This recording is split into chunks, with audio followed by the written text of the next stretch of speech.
క్రీస్తునందు ప్రియమైన Calvary TV ప్రేక్షకులకు యేసుక్రీస్తు నామములో మీకు శుభాలు తెలియజేస్తున్నాను. ద క్రిస్టియన్ హోప్ మినిస్ట్రీస్ అందించు అద్దరికి నడిపించుమా అనే మా ఆధ్యాత్మిక కార్యక్రమానికి మిమ్మల్ని అందరినీ ప్రేమతో ఆహ్వానిస్తున్నాను.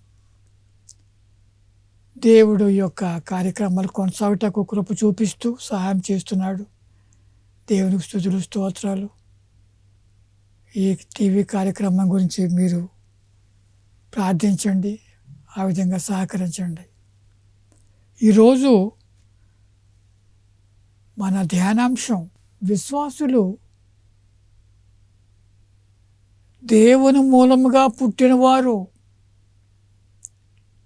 విశ్వాసులు దేవుని మూలముగా పుట్టినవారు.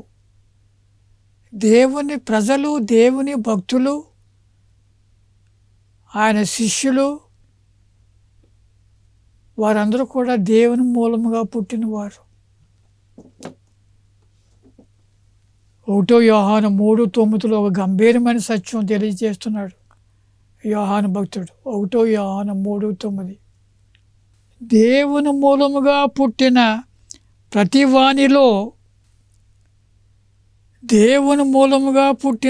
వానిలో ఆయన బీజము నిలుచును కనుక వాడు పాపము చేయడు.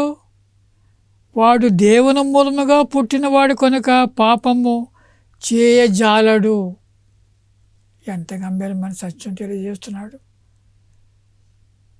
దేవుని మూలముగా పుట్టినవారంటే దేవుని కుమారుడైన యేసుక్రీస్తును రక్షకునుగా విమోచకునిగా అంగీకరించి విశ్వసించిన వారు దేవుని మూలముగా పుట్టినవారు.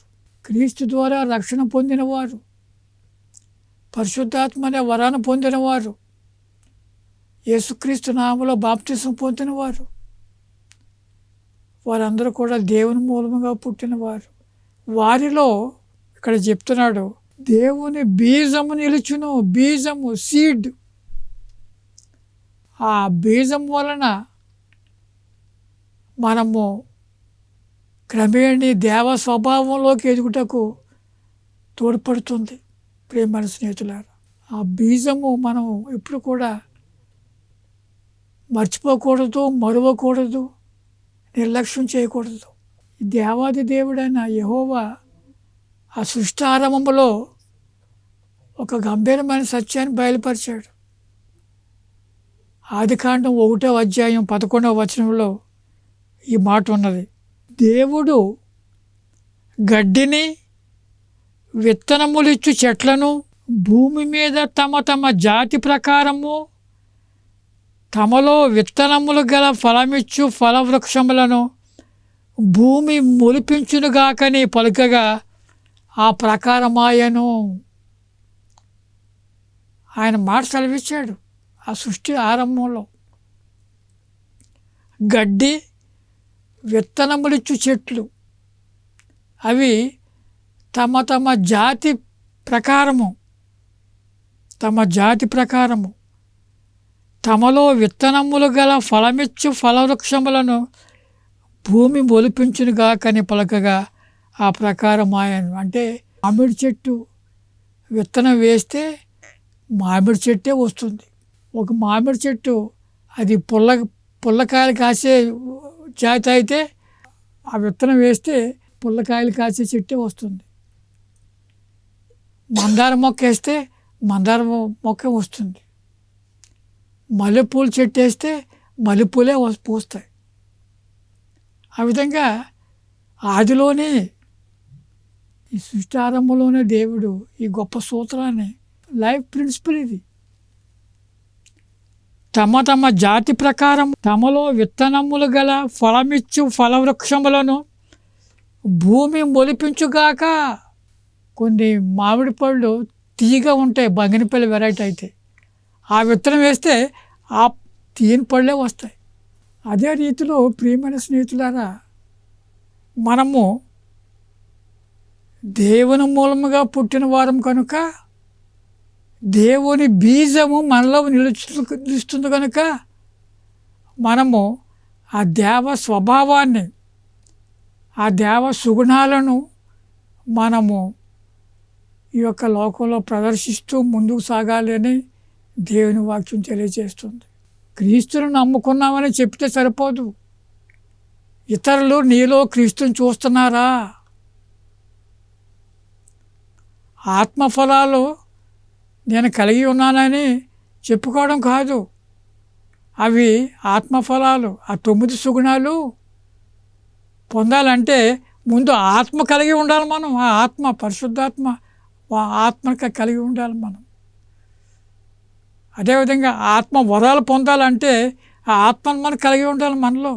అదే రీతిలో ప్రియమైన స్నేహితులారా, దేవుని బీజము మనలో ఉంది కనుక ఆ బీజంలో ఉండే సుగుణాలు, సొగసులు, అందచందాలు, సామర్థ్యాలు మనము అనుదిన జీవితంలో వాటిని ప్రదర్శించాలా, చూపించాలా మనం. అంచేత ఈరోజు మన ధ్యానాంశం చాలా ప్రాముఖ్యమైనది. విశ్వాసులు దేవుని మూలముగా పుట్టినవారు. ఆ ధన్యతల్లో ప్రభు చెప్పాడు, సమాధానపరచేవారు ధన్యులు, వారు దేవుని కుమారులు అనబడుదురు. దేవుని కుమారులు అనబడుదురు. మనము సమాధానపరిచే కమ్యూనిటీ, శాంతి సమాధానాలు చెప్పే కమ్యూనిటీ, జనాంగం మనం. ఆ విధంగా మనము ఆ బీజం కలిగి ఉన్నాం కనుక ఆ బీజం యొక్క శక్తిని బట్టి మనము దేవ స్వభావాన్ని మనం ప్రతిబింబించాలా, ప్రదర్శించాలా అనుదిన జీవితంలో. అయితే మరి ముఖ్యంగా ఈరోజు ఒక సుగుణం గురించి మనం మాట్లాడుతాం. అదే ఇతరుల పట్ల దయ కలిగి ఉండుట. ఇతరుల పట్ల దయ కలిగి ఉండుట. We should be kind towards others who are needy, who are in need, who are in trouble. అక్కడ ఏమైందంటే ప్రియమైన స్నేహితులారా, దేవుని యొక్క బీజం కలిగి ఉన్న మనము దేవుని వలె మనం స్పందించాలా, దేవుని వలె మనం ప్రవర్తించాలా. We should act like God and we should be like God. చూద్దాం దేవుని వాక్యం ప్రకారంగా. యాకోబు 1వ అధ్యాయం 18వ వచనంలో ఒక చక్కని మాట ఉంది. యాకోబు 1:18. ఆయన తాను సృష్టించిన వాటిలో మనము ప్రథమ ఫలముగా ఉండినట్లు సత్యవాక్యము వలన మనలను తన సంకల్ప ప్రకారము కనెను అని కన్నాడు మనల్ని. He chose to give us birth. He chose to give us birth. 1 పేతురు 1వ అధ్యాయం 3-4 వచనాల్లో ఈ సత్యాలు మనం చూడగలం. మన ప్రభువగు యేసుక్రీస్తు తండ్రి అయిన దేవుడు స్తుతింపబడునుగాక. మృతుల్లో నుండి యేసుక్రీస్తు తిరిగి లేచుట వలన అంటే ఆయన పునరుద్ధానం వలన జీవంతో కూడిన నిరీక్షణ మనకు కలుగునట్లు అనగా అక్షయమైనదియు నిర్మలమైనదియు వాడబారనిదియు అయిన స్వాస్థ్యము మనకు కలుగునట్లు ఆయన తన విశేష కనికరం చొప్పున మనలను మరలా జన్మింపజేసెను. We are Born again. అది ఎలా సాధ్యమైందంటే యేసుక్రీస్తు పునరుద్ధానం వలన జీవంతో కూడిన నిరీక్షణ మనం కలుగునట్లు ఆయన తన విశేష కనికరం చొప్పున మనలను మరలా జన్మింపచేసెను. అదేవిధంగా యోహాను సువార్త 1:13 కూడా ఈ వాక్యాన్ని మనం చూద్దాం. వారు దేవుని వలన పుట్టిన వారే కానీ క్రీస్తుని అంగీకరించిన వారు దేవుని వలననే పుట్టినవారు కానీ రక్తం వలనైనను శరీరేచ్ఛ వలనైనను మానుషేచ్ఛ వలనైనను పుట్టినవారు కారు.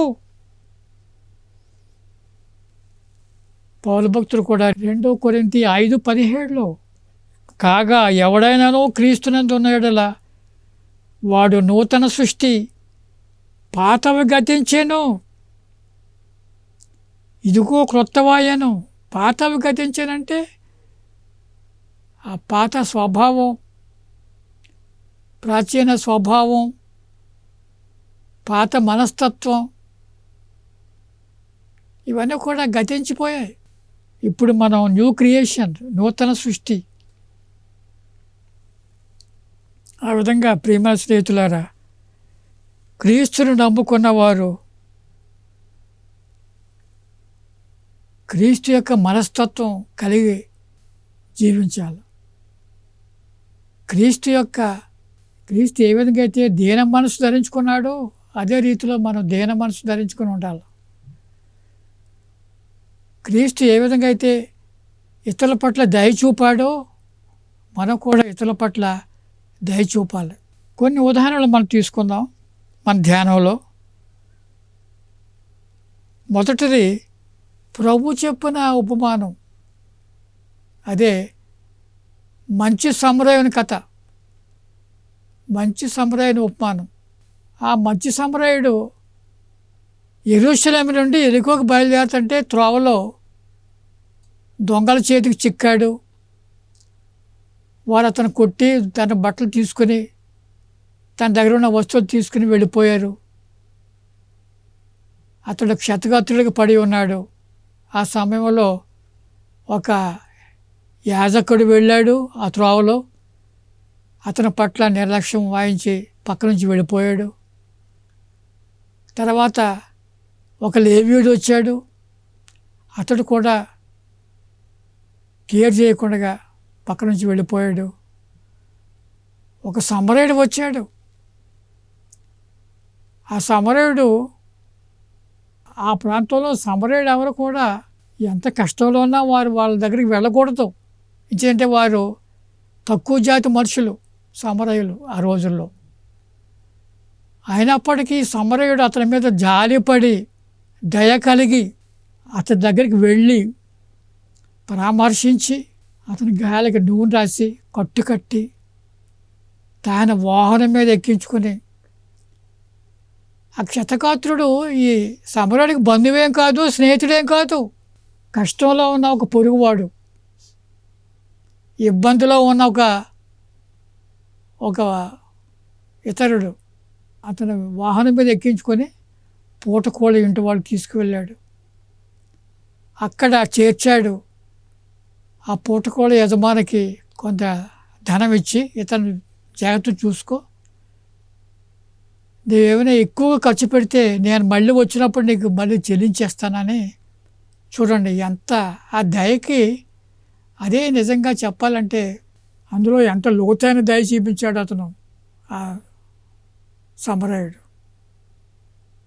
అట్టి దయ దేవుడు చూపించాడు తన కుమారుని పంపడం ద్వారా మానవాళి రక్షణ కొరకు. కుమారుణ్ణే మానవుల పక్షంగా పాప ప్రాయశ్చిత్తాన్ని చెల్లించాడు. ఆయన ద్వారా రక్షణ, విమోచన మానవాళికి దొరికింది. అటువంటి దయ, దాక్షిణ్యాలు, జాలి మనస్సు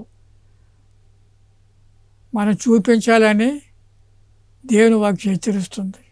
మనము దేవుని బీజము కలిగి ఉన్న వారము. దేవుని బీజము, దేవుని సీడ్. ఆ విత్తనములో ఎన్నో సుగుణాలు, ఎన్నో సామర్థ్యాలు దాగి ఉన్నాయి, నిక్షిప్తంగా ఉన్నాయి. ఆ విత్తనం కలిగిన వారు ఏ విధంగా ప్రవర్తించాలి? We are like a sweet mango fruit, not bitter mango nut. మనము బంగినపల్లి వెరైటీ అనమాట చెప్పాలంటే. అయితే అప్పుడప్పుడు చేదుగా కనపడతాం, చేదుగా ప్రవర్తిస్తాం, చీటి మాటలు పలుకుతాం, చీకటి మాటలు పలుకుతాం. అది కాదు కావాల్సింది. దయ కలిగి ఉండాలి. ఐగుప్తులో జరిగిన సంఘటన కూడా మనం ధ్యానిద్దాం. యోసేపు తన 10 మంది అన్నలు ఈర్ష్య చొప్పున, ద్వేషం చొప్పున, అసూయ చొప్పున అతడు వారిని పరామర్శించడానికి, వారి భోజనానికి కొన్ని వస్తువులు తీసుకుని వస్తుంటే వారు అతను పట్టుకొని ముందు అనుకున్నారు చంపేద్దామని. అయితే ఆ పెద్దన్నల యొక్క మాట చొప్పున వారు ముందు గుంటలో పడేశారు, నీళ్ళు లేని గుంటలో. తర్వాత వారు అతను వేసుకున్న ఆ అంగి తీసివేసి అతన్ని కొంత వర్తకులు వస్తుంటే వర్తలుగా అమ్మేశారు. సొంత తమ్ముడు, తోబట్టు. అతడు ఆ వర్తకుల ద్వారా ఐగుప్తుకు వెళ్ళాడు. ఆ వర్తకులేమో అతన్ని వేరే చోట అమ్మేశారు. అమ్మేస్తే ఎవరైతే కొనుక్కున్నారో పొతీఫర్ ఇంట్లో బానిసగా ఉంటున్నాడు. అయితే అతడు చిన్నప్పుడు కనిన కళలో తప్పనిసరిగా నిజం అవుతాయని అతడు విశ్వసిస్తూనే జీవిస్తున్నాడు. నీతిని కాపాడుకుంటూ జీవిస్తున్నాడు. దేవుని యందు భయం కలిగి జీవిస్తున్నాడు. అతనిలో దేవుని బీజం ఉన్నదని తన యొక్క ప్రవర్తన ద్వారా తెలియజేస్తున్నాడు. పోతిఫర్ భార్య అతన్ని శోధించినప్పుడు ఈ సెడ్ నో, ఇంత బాధ్యత అప్పగించిన మీ భర్త గారు అతను నేను అన్యాయం చేయగలనా, ఏదో దుష్కారం చేయగలనా అని అతడు తిరస్కరించినప్పుడు ఆఖరికి ఆ తిరస్కారం వల్ల ఏమైంది, అతడు జైలుకి వెళ్ళవలసి వచ్చింది. ఆమె ఒక తప్పుడు సమాచారం ఇచ్చి భర్తకి జైలుకి పంపించింది. అయితే జైలుకి వెళ్ళినవాడు అక్కడ కూడా మంచి ప్రవర్తన ద్వారా ఆ జైలు అధికారులు అతను ప్రేమించి అతనికి మంచి పర్యవేక్షణ డ్యూటీస్ ఇచ్చారు. తర్వాత అక్కడ ఇద్దరు ఖైదీలు కళ్ళ కన్నప్పుడు ఆ కళలకి భాష్యం చెప్పాడు ఇతను. ఆ కళలు కూడా నెరవేరాయి. తర్వాత ఫరో కన్నాడు ఒక కళ.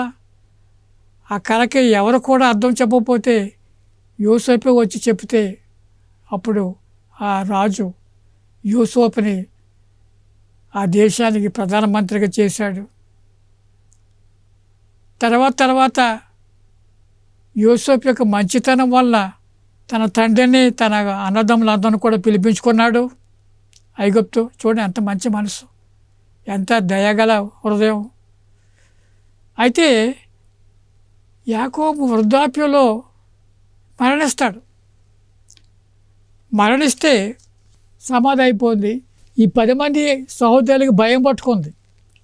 ఏడు భయం, మనం ఎంత అన్యాయం చేశాం కదా మన తమ్ముడికి, వీడు ఏమైనా మన మీద పగ తీర్చుకుంటాడేమో అని భయపడుతున్నారు వారు. భయపడుతుంటే అప్పుడు యూసఫ్ ఆ 10 మందికి మాట్లాడుతున్నాడు. ఎంత చక్కని మాటలు మాట్లాడుతున్నాడు. ఆదికాండం 50వ అధ్యాయం 20-21. ఆదికాండం 50-20-21. అతను చూపించిన దయ ఎంత గొప్పదో. మీరు నాకు కీడు చేయని ఉద్దేశించితిరి, కానీ నేటి దినముల జరుగుచున్నట్లు అనగా బహు ప్రజలను బ్రతికించినట్లుగా అది మేలుకే దేవుడు ఉద్దేశించాను. అది మేలుకే దేవుడు ఉద్దేశించాను కాబట్టి భయపడకుడి చెప్తున్నాడు తమ్ముడు. భయపడకూడదు, నేను మిమ్మల్ని మీ పిల్లలను పోషించేదని చెప్పి వారిని ఆదరించి వారితో ప్రీతిగా మాట్లాడాను.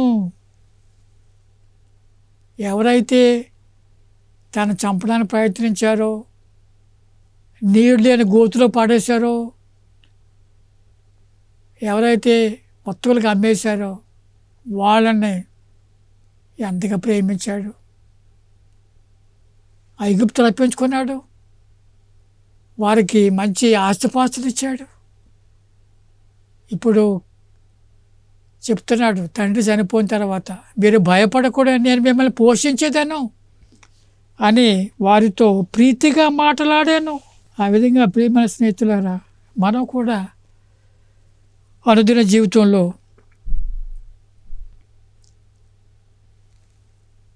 దయ చూపించాల. మన బీజమే దేవుని యొక్క బీజం కలిగిన వారము, దేవుని మూలంగా పుట్టిన వారము.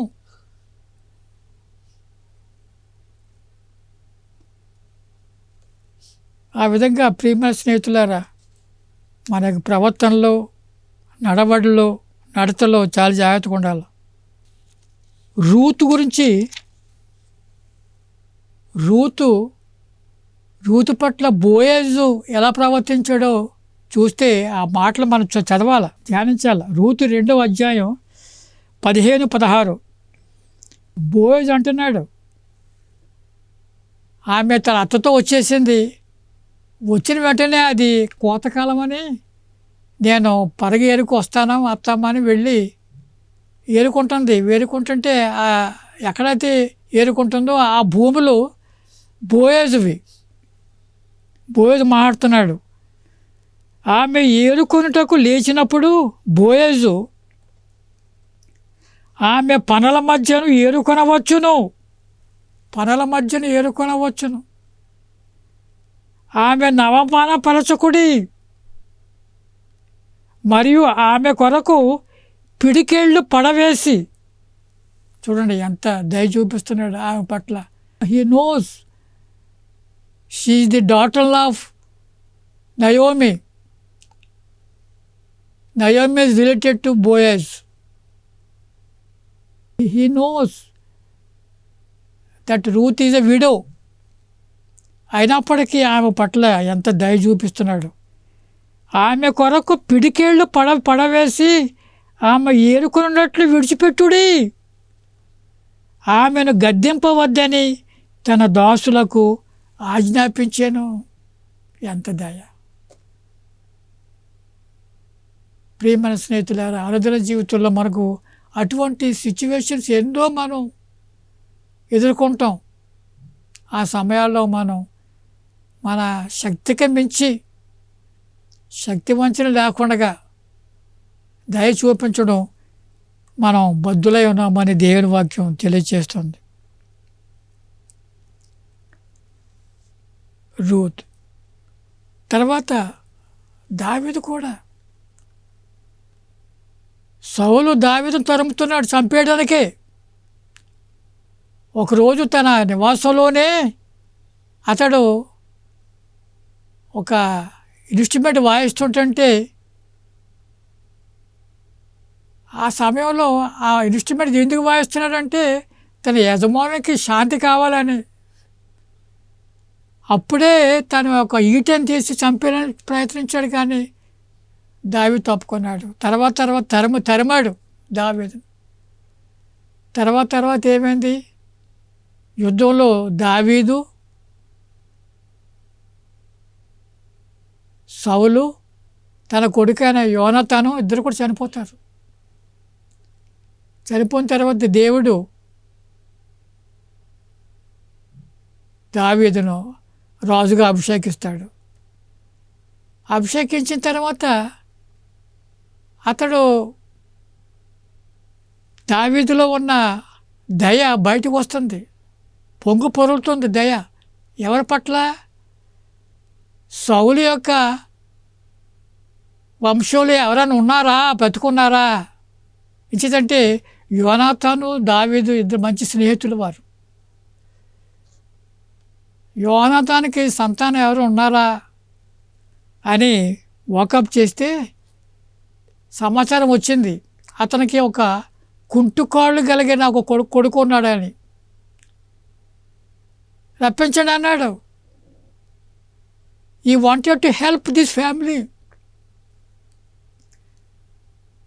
The children and grand children of సాల్, కింగ్ సాల్, అవన్నీ మర్చిపోయాడు. అతడు చేసిన దుర్మార్గం, అతడు క్రూరత్వం అన్నీ మర్చిపోయాడు. He wanted to help the children or grandchildren of King Saul and his friend Jonathan. అప్పుడు అతను తీసుకుని వచ్చారు. ఆ కుమారుణ్ణి కుంటికాళ్ళు తీసుకుని వస్తే అతడు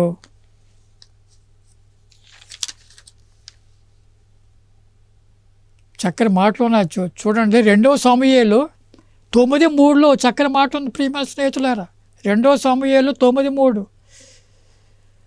రాజు అంటున్నాడు, యెహోవా నాకు దయ చూపినట్లుగా నేను ఉపకారము చేయుటకు సౌలు కుటుంబములో ఎవడైనాను ఒకడు శేషించి ఉన్నాడా అని అతను అడుగగా సీబ, యోనాతానుకు కుంటికాళ్ళు గల కుమారుడు ఉన్నాడు అని రాజుతో మనవి చేశాను. రప్పించి ఆ కుమారుడికి ఆశ్రయం ఇచ్చాడు. పెర్మనెంట్గా తనతోనే అతను భోంచేయాలని ఆజ్ఞ ఇచ్చాడు. తర్వాత సౌలుకు జోనాతానుకు సంబంధించిన ఆస్తుపాస్తులన్నీ కూడా రికవర్ చేయించి ఈ కుమారుడికి కట్టజెప్పాడు. చూడండి ఎంత మేలు చేశాడు. దేవుని మూలముగా పుట్టినవాడు. అంచేతే దావీదు హృదయానుసారుడు, దేవుని హృదయానుసారుడు, a man after his own heart. ఆ విధంగా ప్రియమైన స్నేహితులారా, మనం కూడా అనుదిన జీవితంలో మనము దేవుని మూలముగా పుట్టిన వారము కనుక, దేవుని బీజం మనలో ఉన్నది కనుక, ఆ దయగలికి we should act like God and we should be like God in our day to day living. ఆ విధంగా ప్రియమైన స్నేహితులారా, ఆఖరుగా ఒక మాట చదివి ముగిద్దాం. ఎఫెసీ 4:32లో, ఎఫెసీ 4:32, ఒకని ఎడల ఒకడు దయ కలిగి కరుణా హృదయులై క్రీస్తునందు దేవుడు మిమ్మల్ని క్షమించిన ప్రకారము మీరును ఒకరినొకరు క్షమించుడి. ప్రార్థించుకుందాం. పరలోకమందున్న మా తండ్రి, మీ కుమారుడైన యేసుక్రీస్తుని బట్టి మరొకసారి మీకు స్తుతులు స్తోత్రములు. యేసే క్రీస్తు, ఆ నామం తప్ప మరి ఏ నామంతో రక్షణ లేదని నమ్ముతున్నాం, విశ్వసిస్తున్నాం, ప్రకటిస్తున్నాం. దేవ మీకు స్తోత్రములు. వెత్తబడిన వాక్యాన్ని దీవించండి, విన్న వారిని ఆశీర్వదించండి. టీవీ ప్రోగ్రాం కొనసాగడానికి మీ కృప చూపించమని ఈ ప్రార్థన మా రక్షకుడైన యేసు నామములో అడిగి వేడుకుంటున్నాం తండ్రి. ఆమెన్. ఆమెన్.